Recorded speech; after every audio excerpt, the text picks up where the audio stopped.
Hi everyone, my name is Legit Vocals. You guys may know me from the community, or you may know me from the TCG events I judge for Bandai, being One Piece, or as you can see on the screen, Union Arena.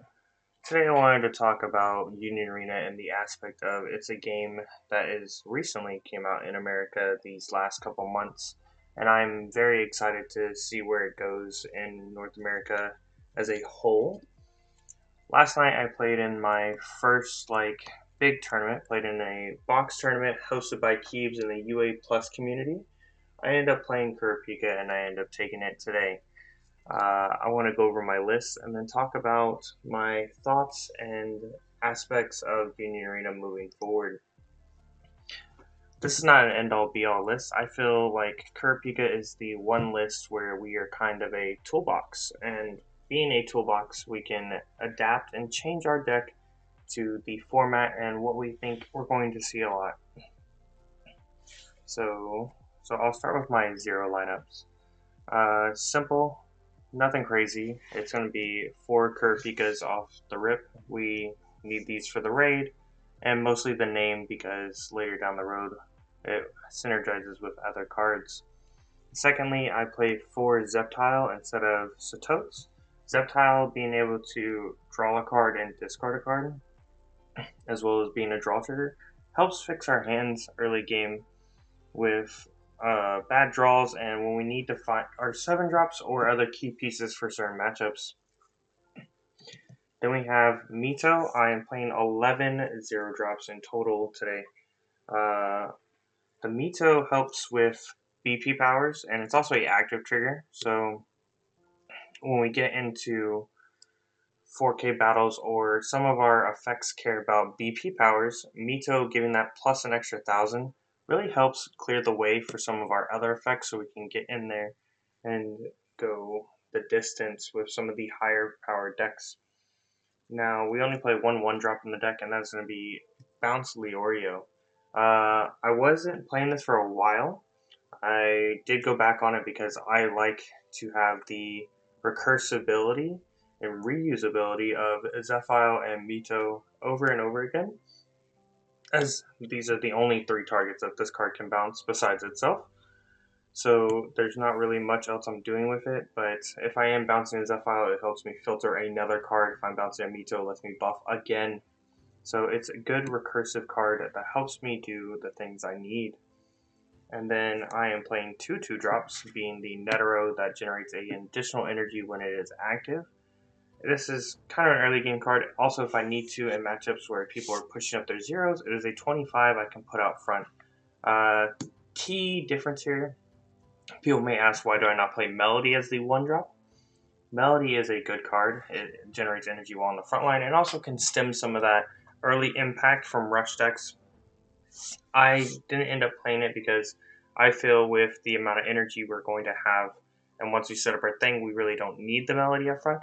But the Melody can come up in some people's builds, and I respect it. The next, we move on to 3 drops. For 3 drops, I am playing 2 Bashos. This is also a step card that can move back and give me the 2 energy, and also an active trigger so it can stem the bleeding and also kind of protect us. The next 3 drop is another one of the namesakes, another Kurapika.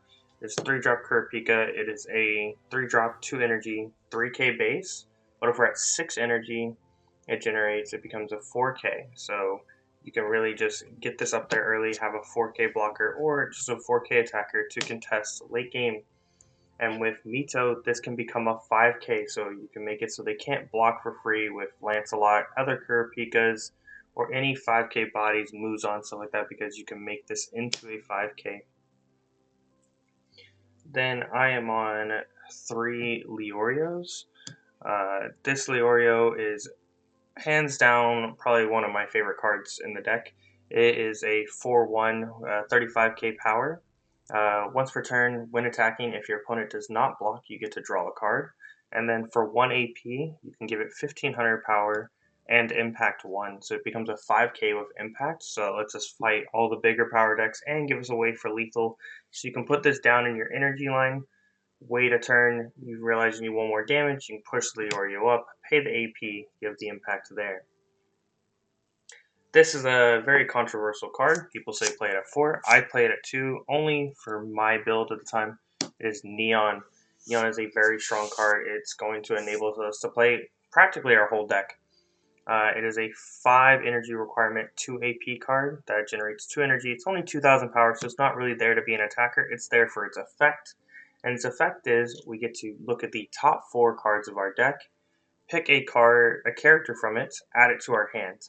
If the character we meet the energy requirement in our energy line and the AP cost, we can play the character or raid it. And when we play the character, it comes out active. So when we play the Neon, we can play Leorio, we can play one of our other cards we're about to get to. They come in active and we immediately get value from them. I'll loop back around as I get to more cards from the rest of the deck about this. Then I am playing 2 Hisoka. These are 5 energy, 1 action point, 4k, 1 energy. It's also a draw trigger. Leorio was an active trigger. This is kind of like Leorio, where it's going to draw me cards. This is a terrible spot because the lighting. I apologize. What it does is, once per turn, if it attacks and is blocks and wins the battle, it draws me a card. But you can pay 1 AP, force your opponent to block. So against aggro decks or other control decks that are trying to keep their numbers on boards, Kyoto Academy, Green Bleach, Purple Code, if you want to like whittle down their resources, you can fight and take apart their board. So hopefully they can't push as much aggression. A card I play 4 of, and I am very. This is my MVP against aggro decks. At least I love it very much. Is the starter deck Killua. It's a 5 energy, 2 AP, 4k body. It says when played, choose one of your other characters on board, and you can kill a character in your opponent's front line with BP equal to or less than your character. So you can't choose himself, but you can choose one of your other bodies. So this is where I was bringing up the Mito earlier. Last night in my game 1 against Lancelot, I didn't really have my 7-drops yet. I couldn't get there yet. So I had a Kurapika in my energy line. So on my 3rd turn, when they showed me a 6-drop, I went play Mito, target this Kurapika, make it into a 5k because I was generating 6 energy. And then I play the Killua, target the Kurapika, target their Lancelot, lets me answer their big body. And then from that turn on, any following Killuas can kill 4ks because we already have a 4k body on board. It's also a card we can grab off of the Neon if we need to. We can't play it off of the Neon, but we can still grab it off the Neon. And then if we have a final trigger or something, then we can untap 2 and then play it if we need the removal. I look at this card as a 2 AP special. That's really what I think you should think of this card as. Is just a extra special in your deck. And the meta that we're kind of in, if you're not playing against a rush deck, we're all kind of playing control decks. And having an extra tool that enables us to fight for board presence, I think is very worth in this economy of cards. Then the next 4 is the 5-drop Kurapika. This is our color trigger. It is also a good Kurapika by itself. This is if you have 6 or more energy, kind of like the 3-drop Kurapika. It gains impact 1, so it can be a game closer for us. And then when played, when attacking, you get to look at the top card of your deck and leave it on the top or place it on the bottom. So it helps us not dead draw, especially once we've set up a board. We kind of want to see this half of our deck, not this half anymore. Or we might need to see a Mito to close it out because, like I said before, this is a 4k body. And if my opponent has 5ks, I can play the Mito, target the Kurapika. Now I have a 5k of impact, so I can push for lethal this way. And then the big boss himself, the 7-drop Kurapika. This card is very simple. It is a 7 energy, 5k body with impact 1 inherently, and then it has a when played, you can choose one of 2 effects: rest one of your opponent's bodies or give it snipe for the turn. So if you hit it defensively out of your life, you play it onto one of your Kurapikas, you rest another body, and you have a 5k blocker. On your turn, you can play it. You have the snipe ability, so you can swing into one of your opponent's scary bodies and impact them, also dealing a damage. A big thing that I like to talk about with snipe as a keyword, it is arguably one of the strongest keywords in the game, if not the strongest keyword in the game. But I want you to realize you need to be thinking about your opponent's board and the state you're in when you're sniping key targets. If you're scared of a 4k body, don't forget this is a 5k body. It can stop one of the 4k bodies. when you're playing against decks like Bleach and like Purple Bleach or Muzan decks that want cards in the trash, it may be more beneficial to you to snipe the card that is only one card rather than sniping a raid that has two cards in it, because you're fueling their graveyard to enable them to make bigger plays. And last night I had a game where I played against Purple Kogias, and they had a 0-drop 0 on the board, but they also had a Gawain and a Gurren, and I sniped the 0 instead of the Gawain or the Gurren because I didn't want them to have a raid target. And if they did have a raid target, they were going to have to use the one that was in their energy line. It turns out when I ended up swinging, the impact did play a Gawain. So instead of them being able to just play it on the front line on the 0 that was up there, they needed to push up from their energy line, disrupting their energy. So you need to keep that in mind on what you're sniping, because snipe is very strong. This is also a card we can raid off of Neon. If we have Neon, we have 7 energy and a Kurapika, we can just put it on. But it is also a card that you can just play. You can just play it as a 5k body. Neon makes it come inactive. You have a 5k rusher. And now they have to waste a remove on this because there's not a lot of good ways to kill a 5k body. And you can just go, cool, I have a 5. And if they're swinging 4s, you're like, I can block with a 5. It's just a 5k vanilla is very strong. And that is another reason why I also play the Mitos. Because imagine you're playing against Lancelot or this deck and they have 5k bodies. You can use the Hisoka, you can pay 1 AP, make it, you have to block it, play the Mito, target the Hisoka, making it a 5k, and now you can trade into those big bodies. Another way that we can answer big bodies in this deck, and is our special choice, is Emperor Time. I am on 4 of it. I was experimenting with a 2 of Fishing Rod and a 2 of Emperor Time, but I've gone back to 4 Emperor Time because there's times where I wanted Emperor Time and I had my Fishing Rod. And there's times I wanted Fishing Rod, but I've had my Emperor Time. So I've gone back to just 4 Emperor Time to keep it simple at this. My reasoning behind this is Emperor Time allows us to choose one character on our board, give it 3,000 power, and if it wins a battle this turn, we draw a card. If we target a Kurapika, 1, 2, 3, 4 different Kurapikas, it gains Snipe for the turn. So that allows us to take out a body. So if you look at it, this is a 1500, this becomes a 45, it lets us take out 4Ks. This is a 3, possibly a 4K, so a 6, possibly 7K, lets us take out 5Ks. This is an impactor, so it lets us snipe and have impact, and we get to stack the deck before we draw from this effect.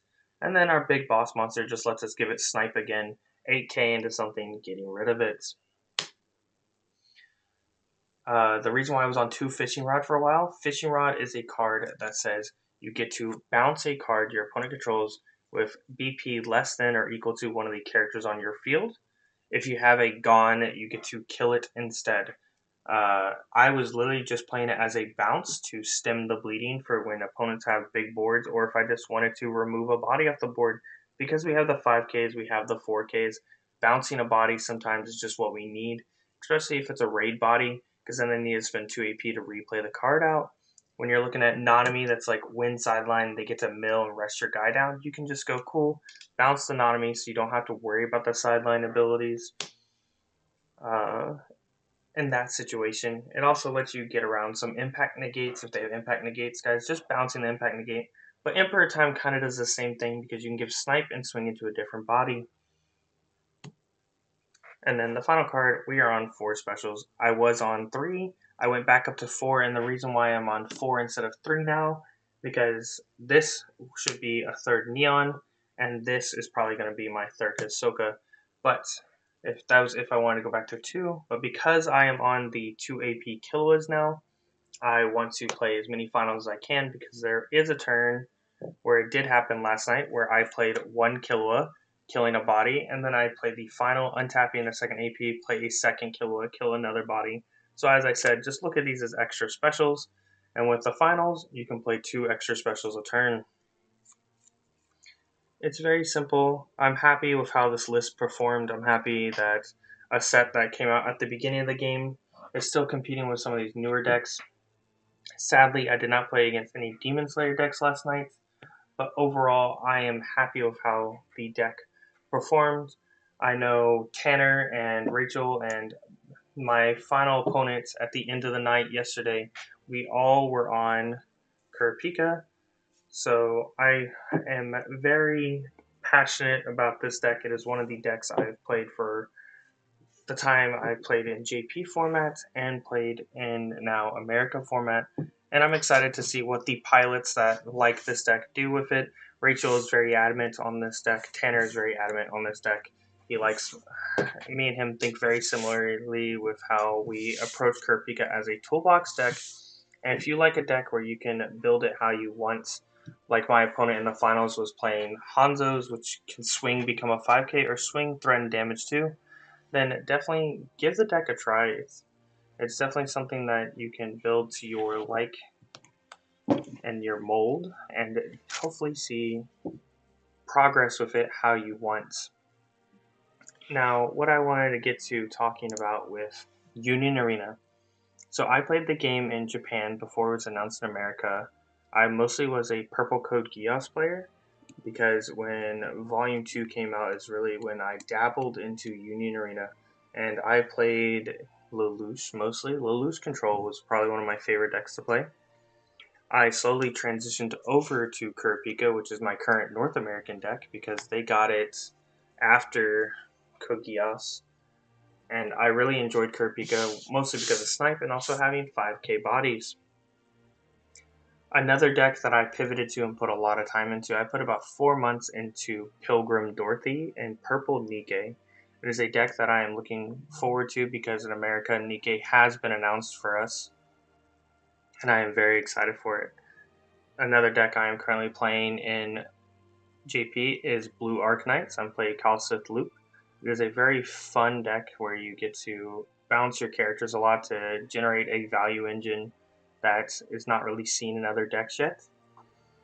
But in America, I'm really wanting to try Dark Triads for Black Clover. They have an alternate win condition as a Nami player from One Piece. It is a deck that I really want to look into and see where it goes. Hopefully, this year coming up, I will see multiple players that I know and like want to see them do very well, as in T Mac, Cowboy, everybody really from the Discord that I hang out with. I want to see all of you guys do good, and I hope if I'm not judging, I will be there playing, and I want to see all of you guys there with me. And I want to see us push Union Arena to become one of the big games that people want to play. And I think it is a game that is very fun. If you have an anime you like and you want to dabble into card games, Union Arena is the game for you. And that's going to wrap up my first Union Arena video. I plan on doing more of these with gameplay and maybe a little podcast talking with players and our thoughts on where we're at in the meta game and stuff like that. So stay tuned for more videos coming out in the future. I hope all of you guys have a wonderful day.